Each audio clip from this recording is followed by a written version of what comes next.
నమస్తే. ఆంధ్రప్రభకి స్వాగతం. నేను ప్రియా కౌశిక్. అండర్ వరల్డ్‌కి పెద్ద షాక్ ఇచ్చిందనే చెప్పుకోవాలి. ఎందుకంటే దావుద్ ఇబ్రహీం మనందరికీ తెలుసు. అండర్ వరల్డ్ డాన్ ఆయన.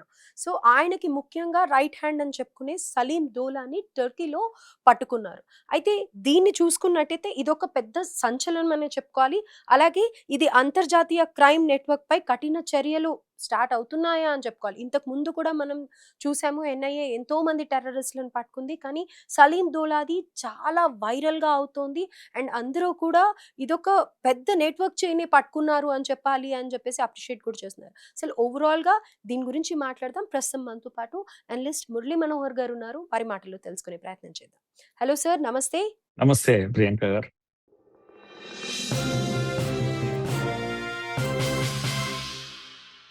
సార్, ఇదొక పెద్ద ఆపరేషన్‌కి సంకేతం అనే చెప్పాలా? నెక్స్ట్ మూవ్ ఎలా ఉండబోతోంది? అండ్ సలీం దాలో గురించి కూడా కొంచెం వివరించండి సార్. ప్రియాంక, ఏమంటాం, పెద్ద చేపనే పట్టేశారు. పట్టడమే ఆహ్, మామూలుగా విషయం కాదు. ముఖ్యంగా సలీం డోలా ఒకటి దావూద్ సన్నిహితుడు. దావూద్ సన్నిహితుడు అనే కన్నా దావూద్ అన్ని పనులు ఆపేశాడు ఇప్పుడు. మొత్తం ఇతనే మొత్తం బాస్ అని అనుకోవాలి. కనుక దావూద్ సామ్రాజ్యానికి అధిపతి ఎవరు అని అంటే సలీం డోలా అని. కనుక దావూద్‌ని అయితే మనం పట్టలేకపోయినాం గానీ, దావూద్ యొక్క ప్లేస్‌లో వచ్చినటువంటి వాడిని ఇండియా పట్టేసుకున్నది. పట్టేసుకోవడము, ఆహ్, ఇక్కడికి తీసుకురావడం, ఇవన్నీ కూడా ఒకేసారి అయిపోయినాయి. ఇది ఆశ్చర్యపరిచేటువంటి విషయం. ఈ రోజు కూడా మనకు చాలా మంది నేరస్తులు దేశంలో నేరాలు చేసి బ్యాంకు ఖాతాలను వీటిని అన్ని ఇచ్చేసి వెళ్ళిపోయినటువంటి వాళ్ళు, ఆహ్, మనం కింగ్ ఫిషర్ లాంటి అధిపతులను వీళ్ళని ఇంకా తీసుకురాలేదు. ఏళ్లుగా అక్కడ కోర్టులో కేసులు మగ్గుతున్నాయి. కానీ ఇతన్ని పట్టడం ఏంటి, అసలు తీసుకురావడం ఏంటి అనేది ఆశ్చర్యపరిచే విషయం. అంటే ఇక్కడ మన ఇంటెలిజెన్స్ నెట్‌వర్క్ ఎంత స్ట్రాంగ్‌గా వర్క్ చేస్తుంది అనేది మనం చాలా ప్రౌడ్‌గా ఫీల్ అవ్వాల్సిన మూమెంట్ సార్. రీసెంట్‌గా చూసుకుంటే ఒక 1, 2 మంత్స్ నుంచి కూడా ఇరాన్, యూఎస్ఏ వార్ ఎప్పుడైతే స్టార్ట్ అయిందో అప్పటి నుంచి మనం చూస్తూనే ఉన్నాం. ఎన్నో టెర్రరిస్ట్ మాడ్యూల్స్, ప్లాట్స్ వాళ్ళు చేయబోతున్నారు అని అనంటే గనుక వాళ్ళని పట్టుకోవడం కానీ, ఆంధ్రాలో కానీ, ఇక్కడ హైదరాబాద్‌లో కానీ, లేకపోతే బయట వేరే ప్లేసెస్‌లో కానీ పట్టుకోవడం చూస్తూనే ఉన్నాం. కానీ ప్రతిసారి ఇంటెలిజెన్స్ ఫెయిల్యూర్ అనేవాళ్ళు. కానీ ఇంత పెద్దది అసలు సలీం దౌలాని పట్టుకున్నారు అని అంటే గనక చాలా షాకింగ్‌గా అనిపిస్తోంది. యెస్. అవును ప్రియాంక. ఎందుకు లాస్ట్ మోడీ వచ్చాక 2014 నుంచి ఇప్పటి వరకు మన దేశంలో అప్పుడప్పుడు బాంబులు పేరే ఒక కల్చర్ ఉండేది. ఎగ్జాక్ట్‌లీ. ఎప్పుడైనా పేలొచ్చు, ఏ క్షణమైనా పేలొచ్చు. బస్ స్టాండ్‌లో, వెజిటబుల్ మార్కెట్స్‌లో మైకులు పెట్టి పోలీస్ వాళ్ళు మనకు అప్పుడప్పుడు టిఫిన్ బాక్సెస్ గానీ, తెలియని వస్తువులు, ఆట బొమ్మలను మీరు ముట్టుకోకండి. ఇలాంటి ఎందుకు అంటే ఎక్కడైనా బాంబే ఒక గోకుల్ చాట్‌లో పేలొచ్చు. ఒక సిద్ది బాబా దిల్సుఖ్‌నగర్‌లో పేలొచ్చు. ఇలాంటివి అన్నీ సర్వసాధారణమైనటువంటి పరిస్థితులు ఒకప్పుడు. లాస్ట్ 10 ఇయర్స్‌లో మీరు ఇవి చూడలేకపోతున్నారు. కనపడడం లేదు. ఎక్కడ పేలుళ్లు లేవు. ఎందుకు? ఎవరికి క్రెడిట్ పోతుంది? ఇంటెలిజెన్స్. కనుక వాళ్ళు లేరా అంటే వాళ్ళ ప్రయత్నాలు లేరా అంటే ఉండొచ్చు, వాళ్ళ ప్రయత్నాలను ఎక్కడికక్కడ అడ్డుకోగలుగుతున్నారు. వాళ్ళకి ఆ అవకాశమే ఇవ్వడం లేదు. సో, హ్మ్. అలాంటి మీరన్నట్టు ఇంటెలిజెన్స్‌కు మనం పూర్తిగా క్రెడిట్ ఇవ్వచ్చు. అయితే దీంట్లో ఇంకా షాకింగ్ విషయం ఏందంటే, మనము ఇతన్ని సలీం డోలాను ఆహ్, బలపన్ని తీసుకొచ్చే పని మన మిత్ర దేశంలో చేయలేదు. ఓ రకంగా చెప్పాలంటే మన శత్రు దేశం టర్కీ. టర్కీలో ఎగ్జాక్ట్‌లీ. ఇస్తాంబుల్‌లో ఈ ఇతన్ని పట్టుకున్నాం మనం. కనుక టర్కీ, ఆహ్, ఎ ఎవరమ్మా తుర్కీ అని పేరుతోటి మనము పిలుస్తుంటాము. జమ్మూ కాశ్మీర్ విషయంలో కంప్లీట్‌గా పాకిస్తాన్‌తో నిలబడేది టర్కీ. కనుక ఎగ్జాక్ట్‌లీ. పాకిస్తాన్ అనుకూలమైనటువంటి దేశం. అంతేకాదు ఆపరేషన్ సింధూర్‌లో ఆహ్, స్వయంగా తమ సైనికులను పంపి ఇక్కడ డ్రోన్ ఆపరేషన్స్‌కు వాటి కొరకు సైనికులు పంపి సహాయం చేస్తున్న సమయంలో మన దాడుల్లో చనిపోయినటువంటి సైనికులు ఎవరంటే టర్కీ సైనికులు. ఎవరి పక్షాన నిలబడి వాళ్ళు యుద్ధం చేస్తున్నారు అంటే పాకిస్తాన్ పక్షాన నిలబడి ఇండియాకు వ్యతిరేకంగా యుద్ధం చేస్తున్నటువంటి దేశం అది టర్కీ. అడుగడుగునా మనల్ని వ్యతిరేకించేటువంటి దేశం అది. అలాంటి దేశంలో మరి మన వాళ్ళు ఎలా పెట్టుకున్నారు? పైగా ఇస్తాంబుల్‌లోనే అడ్డా వేసి అతన్ని పట్టుకోవడం. ఇది కంబైన్డ్ ఆపరేషన్ జరిగింది ప్రియాంక. ఈ అంటే టర్కీతో మనము మాట్లాడుకొని టర్కీ సహాయం తీసుకొని ఇతన్ని ట్రాప్ చేశారు. కనుక ఇది మనకు ఒక్కరికే సాధ్యమయ్యే పని కాదు. ఎందుకంటే మన ఎనిమీ కంట్రీలో పోయి మనం ఆపరేషన్స్ చేయలేం. కానీ టర్కీ సహకారాన్ని కోరాం మనం. అయితే టర్కీ కూడా వెంటనే ఈ విషయంలో ఎందుకు మనతో సహకరించింది అనేది అందరికీ ఆశ్చర్యం అనిపించేటువంటి విషయం. ఏ విషయంలో మనతో అంగీకరించదు. అలాంటిది మన ఎనిమీని మనకు పట్టించడంలో ఎందుకు సహకరించింది అంటే చాలా మంది చెప్తున్నది ఏంటి అంటే టర్కీ ఈ మధ్య కాలంలో ఈ యొక్క మాదక ద్రవ్యాల సమస్య వాళ్ళని విపరీతంగా వేధిస్తున్నటువంటి సమస్య.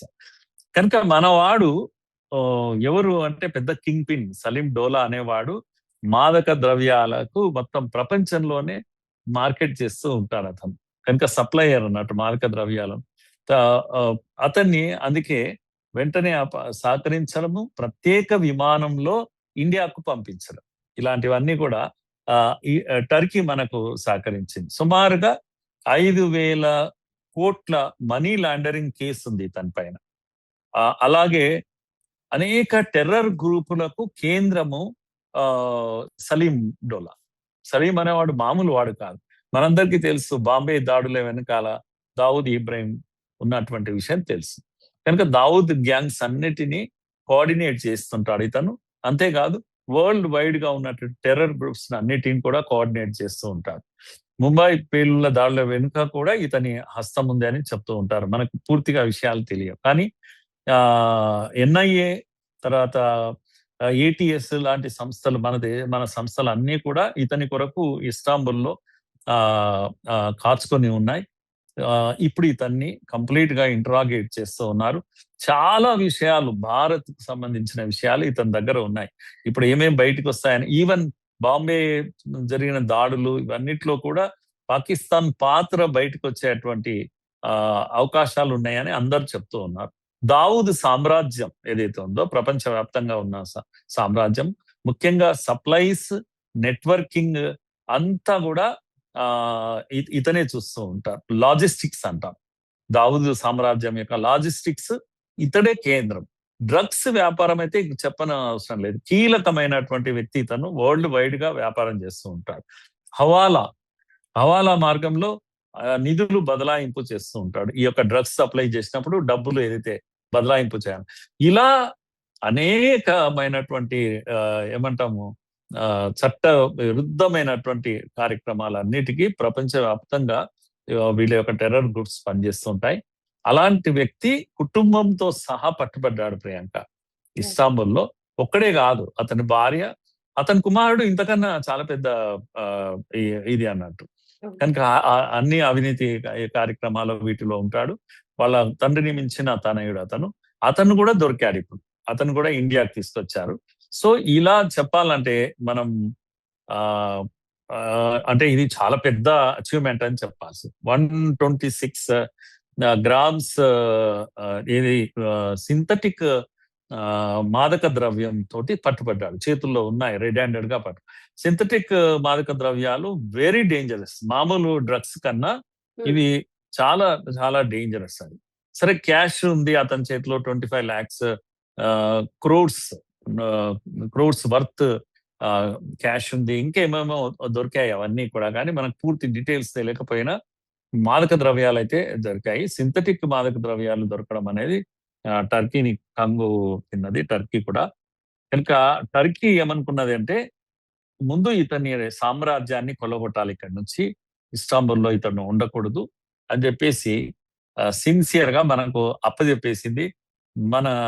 మన పని పూర్తి అయిపోయింది. టర్కిష్ ఏమైనా ఉండని, కానీ ఈ విషయంలో మాత్రం మనకు చాలా సహకరించి చాలా ప్లాన్డ్ ఇది జరిగింది. దీంట్లో మనము ఒక విషయం గుర్తుపెట్టుకోవాలమ్మా, ఈ ఎక్స్ట్రడిషన్ అని అంటాం.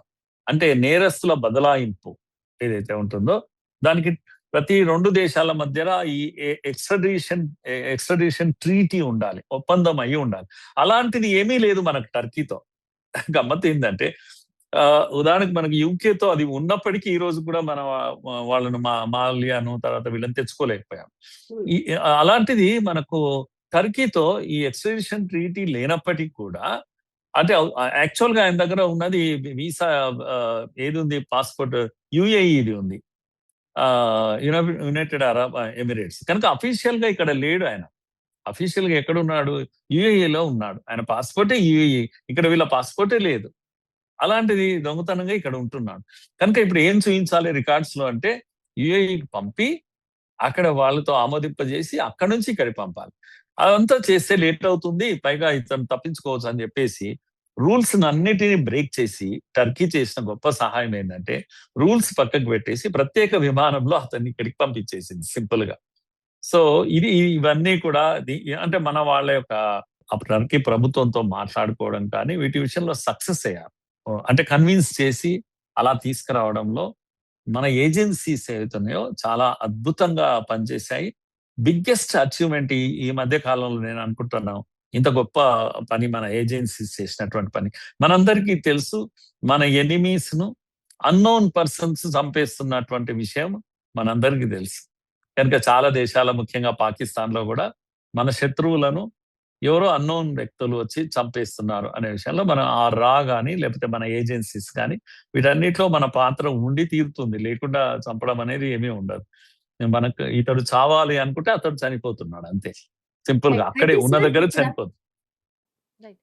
అయితే ఇక్కడ టర్కీ ఇండియాతో స్నేహం పెంచుకోవాలనుకోవడం, ఈ స్నేహం ద్వారా ఇటు ఇన్ఫ్రాస్ట్రక్చర్ వైజ్ కానీ లేకపోతే డిఫెన్స్ వైజ్ కానీ లేకపోతే టెక్నాలజీ వైజ్ కానీ ఇండియాకి ఏమైనా లాభం ఉంటుందంటారా? టర్కీతో శత్రుత్వం తగ్గడం అనేది మనకు లాభం.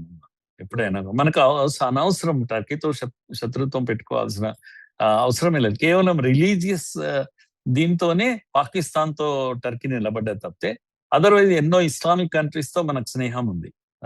సౌదీతో కానీ ఇతర ఇవన్నీ కూడా కంట్రీస్ తో మనకు స్నేహం ఉంది. టర్కీతో స్నేహం ఉండడం కూడా తప్పేం కాదు. పైగా టర్కీతో మనం మొదటి నుంచి మంచి సంబంధాలే ఉన్నాయి గతంలో. కనుక మనము ఇప్పుడు చెడినటువంటి వాతావరణంలో దగ్గరికి కావడం అనేది మనం వెల్కమ్ చేయొచ్చు.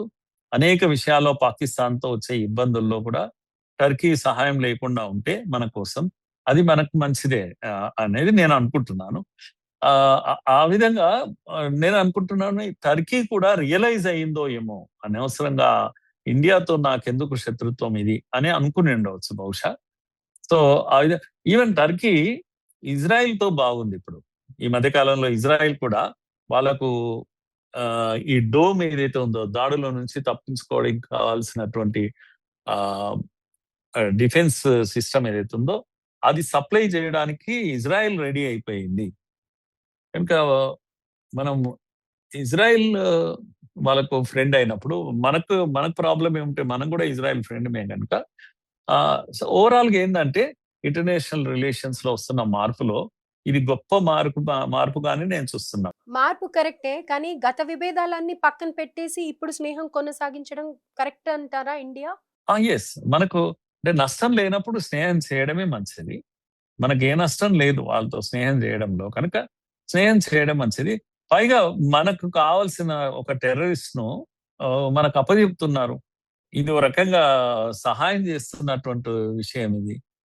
కనుక సహాయాన్ని తీసుకోవాలి కానీ మనము ఎప్పుడు కూడా మనం వ్యతిరేకించేటువంటి అవసరం లేదు. ప్రియాంక, ఈ ఆపరేషన్ లో ఒక 50 మందిని పట్టుకున్నారమ్మా. ఇతను ఒక్కనే, వీళ్ళ ఫ్యామిలీనే కాకుండా దీన్ని మనం ఏమన్నా అంటే కార్డన్ అండ్ సెర్చ్ అని అంటారు. కార్డన్ సెర్చ్ ఆపరేషన్ లో చుట్టుముట్టడం అన్నట్టు, ఎనిమి ఎక్కడ ఉంటే వాడిని చుట్టుముట్టి చేసే ఆపరేషన్ లో మనం ఒక్కరమే చేయలేదు. కంప్లీట్ గా సలీం డోలా, అతని వైఫ్, పిల్లలు and other 50 terrorist, hard core terrorist పట్టుబడ్డారు. వీళ్ళందరినీ ఇప్పుడు ఇండియాకు తీసుకొచ్చారు. ఇప్పుడు అన్నిటికన్నా మనకు కావాల్సింది ఏంటంటే ఈ అరెస్ట్ తర్వాత ఎన్ని రహస్యాలు బయటికి వస్తాయి అనేది ఇప్పుడు చాలా మంది చూస్తున్నటువంటి, వెయిట్ చేస్తున్నటువంటి విషయం. ముఖ్యంగా దావూద్ ఆపరేషన్స్, ఇండియన్స్ అంటే Dawood followers living in India, వాళ్ళకు కొద్ది ప్రాబ్లం రాబోతుంది. ఎందుకంటే ఇక్కడ ఇంకా మనకు తెలియని వాళ్ళు చాలా మంది ఉన్నారు బాంబేలో. ఇతని కారణంగా చాలా డ్రగ్ సంబంధించిన సప్లైస్ కూడా మన దగ్గర ఇప్పుడు దొరికే అవకాశం ఉంది. ఇతనే సప్లై చేస్తుంటాడు ఇండియాలో డ్రగ్స్. కనుక ఇవన్నిటి వల్ల మనకు కలిగే లాభము మామూలు విషయం కాదమ్మా. అందుకే Right. మనం బెస్ట్ థింగ్ ఏంటంటే అప్రిసియేట్ చేయాలి. మన ఏజెన్సీని అప్రిసియేట్ చేయాలి. ఆపరేషన్ జరిగిన తీరును చాలా స్విఫ్ట్ ఆపరేషన్ గా చెప్తూ ఉంటారు. అంటే క్షణాల్లో పూర్తి చేశారు ఇది. కనుక మన వాళ్ళని ఎంత అభినందించినా తక్కువే అని అనుకుంటున్నాను. గ్రేట్ అచీవ్మెంట్ అనే చెప్పాలి. అయితే ఇది టర్కీతో ఉన్న విభేదాలు పక్కన పెట్టి ఇది వ్యూహాత్మకంగా టర్కీ ముందడుగేసిందా? లేకపోతే గనుక దీన్ని రాజకీయంగా చూస్తోందా? కొత్త రంగు మార్చిందా? అనేది ఇంకా వేచి చూడాలి. రాబోయే రోజుల్లో ఎలా ఉంటుంది అననేది. అవును. Yes. Right sir. Thank you sir. Thank you so much sir. Thank you.